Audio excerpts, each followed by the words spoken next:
Mintrade dengan bangganya mempersembahkan Orang Kita, sebuah kisah inspirasi tentang pengusaha SM Ecofarm, Mariana, yang berjaya merealisasikan impiannya dengan membangunkan sebuah ecofarm terletak di tanah miliknya di Bakam Miri. Ecofarm ini bukan sahaja menjadi tempat untuk memelihara kambing dan arnab, tetapi juga menanam pelbagai jenis tanaman dan sayuran yang sesuai dengan prinsip pertanian lestari.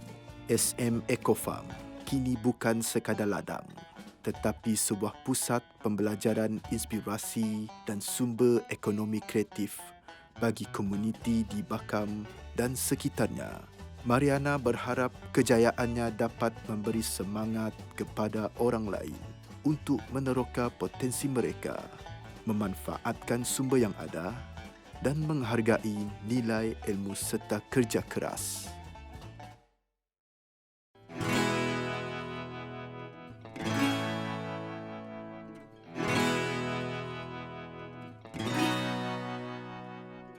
Salam sejahtera, saya Mariana Murib daripada SM Ecofarm di Bakam, di Miri di sini. Jadi jauhnya tempat kebun ini adalah lebih kurang 30 menit daripada Bandar Miri ya. Jadi apa yang kami buat di sini adalah kebun berintegrasi yang dinaik taraf kepada sebuah pusat agro pelancongan dalam tahun 2019. Ya, jadi kita di sini ada fasiliti untuk siapa yang ingin belajar berkebun, kerana kita buat integrated farming ataupun kebun berintegrasi, kita buat khusus-khusus bersangkutan dengan penternakan ikan ataupun kambing, biri-biri, termasuk juga lah penanaman. Sekarang kebun kami sebenarnya sudah bertapak di sini semenjak 2005 dulu. Jadi sudah lebih kurang 17 tahun, tetapi yang kita lakukan sebagai urus niaga as a business lah, bermula dalam tahun 2016. Dalam membuat agrotourism ini, kita perlu senantiasa membawa satu minat yang baru ataupun surprises lah untuk supaya orang senantiasa datang. Jadi dia perlu ada elemen surprise senantiasa untuk membawa orang senantiasa datang, berminat untuk datang, not just sekali tetapi berkali-kali ya. Jadi itu yang kita buat di sini. Kita bukan saja bercucuk tanam tetapi juga membuat seperti creative arts ataupun khususnya handicraft lah, seni craft tangan, buat khusus yang mengajar peniaga-peniaga baru kalau yang ingin mengenal pasti minat mereka ataupun ingin mencabar diri untuk belajar sesuatu yang baru. Jadi kita buat asasnya di sini. When we first started our farm here, yaitu kambing dengan biri-biri ya. So we had kambing, we started with just 16, small place, tetapi visionnya besar, nak melihat macam mana kita boleh menjadi mungkin tapak menjual ataupun supply kepada orang di sekeliling. At the same time, maybe someday we can teach others also. Jadi kita mula dengan 16 ekor kambing. Dalam masa-masa tu kita dapat average of 150 to 200 kambing setiap tahun. Dia beranak. Kalau dah sampai kepada sesuatu momentum tu dia akan macam itulah. Jadi kita jual, minimum kita target adalah 16 ekor pada permulaannya. Because dalam 16 ekor tu dia sudah cukup untuk cover cost, running cost dengan juga operations cost, salary pekerja yang menjaga kambing. So that is for that portion lah. Lepas itu kita mula banyak kambing tu kita boleh jual dalam 30 ekor. Recently kita jual dalam 70 lebih kerana kita sampai kepada tahun yang ke-17 kita membela kambing ni. Jadi rumahnya dah sekian lama lah. Jadi rumah dia dah nampak stres, dia sudah nak dah reput macam itu, so it's not very safe. So kita phase them out dulu supaya tak banyak lah ternakan di atas tu, dan kemudian kita guna duit itu sebagai duit pusingan lagi untuk buat repair work dan juga terus membeli benda-benda lain yang perlu untuk upgrade di kebun di sini ya. Selepas phasing out ni kita haraplah dapat buat baru kandang, at the same time perbagaikan, because kita nak masukkan juga kepada fasa yang baru, kita nak up lagi tarikan di dalam agro pelancongan ini, tempat kawasan kita.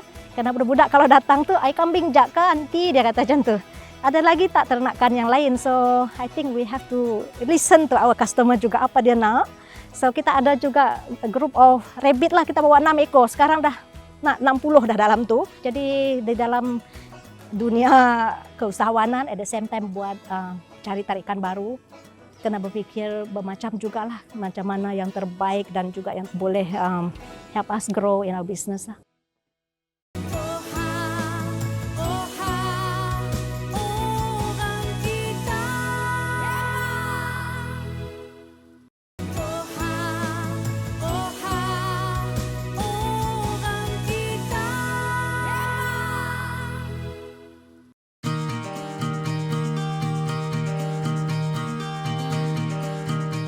Saya ingin memperkenalkan sekarang adalah Lepau Beraya. Konsep Lepau Beraya ini adalah hostel sebenarnya. Adalah untuk memudahkan sesiapa yang datang ke kebun, sama ada untuk datang ke kursus, buat student yang datang untuk internship, termasuk juga orang yang teramai lah, general public yang nak datang untuk berasa hidup di kebun.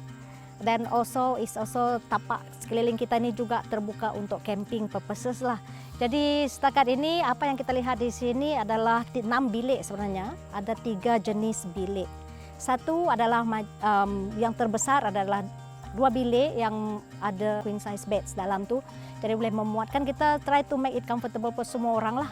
4 orang sebenarnya dalam satu bilik. So sometimes ada juga geng-geng nak padatkan situ, up to them jugalah. Dan at the same time kalau yang nak tambah lagi, dia boleh minta those single bed mattresses yang boleh kita bagi kepada dia orang. Jadi the another one is double decker. Yang ini lebih kepada yang ada children suka nak panjat-panjat, nak fun-fun dia.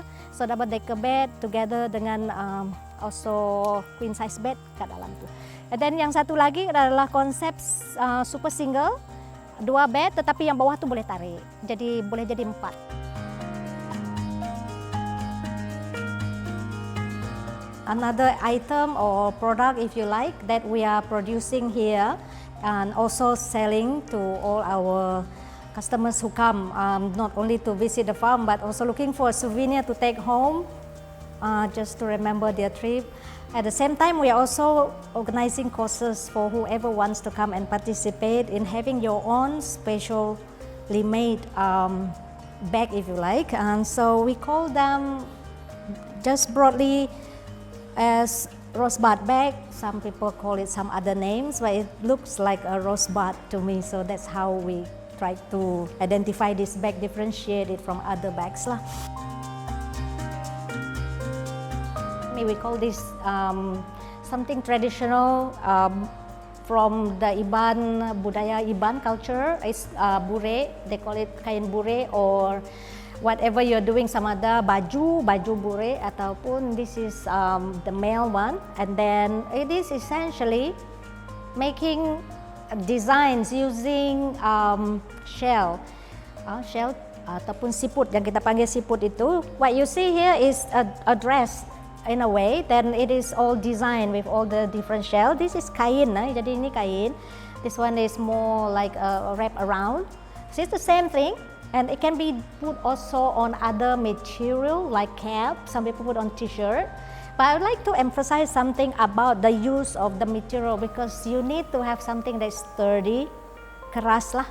Jadi supaya kalau kita pakai sesuatu yang ringan tu, nanti koyong tu semua berkumpul kat suatu tempat, dia dah habis cerita, tak nampaklah desain dia cantik. Jadi yang ini selampai ataupun almost like selendang. Nasihat saya bagi penonton, nombor satu adalah you have to have the focus, ataupun apa yang kita sendiri mau buat itu, kerana saya rasa minat sangat penting. At the same time, kalau minat itu adalah dari kita sendiri, dia tidak akan mudah dicabar, ataupun kalau orang lain yang paksa kita buat tak akan kemana. I believe that. And then yang kedua adalah bukan sahaja kita minat, kita harus ada juga resources.